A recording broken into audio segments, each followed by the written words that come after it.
ڕۆژوو چۆن دەبێتە هۆی بێزکردنی ئیرادە و توانای خۆبەڕێوەبردن لە مرۆڤدا. بەڵێ بەناوی خۆی بەخشندە و میێرەبان پیرۆزبای مانگی ڕەمەزان لەسەر جەم مسلمانانی کوردزمانەکەم بەتایبەت.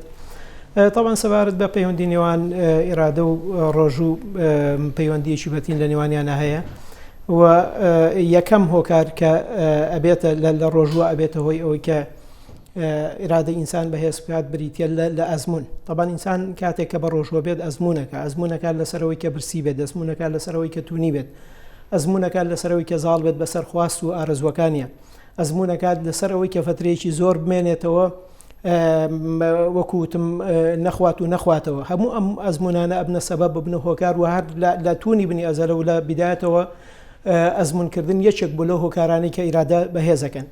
یەکێکی کە لە با بڵێن خاڵەکانی پەیوەندی نێوان ڕۆژوو بەهێزکردنی ئیرادە لەوەیەت ئێمە تەجربەیەکمان هەیە کە هەنێک لە زانکان پێی هەساون. یەکێک لەوانە تەجربەی مارشمێلۆیە.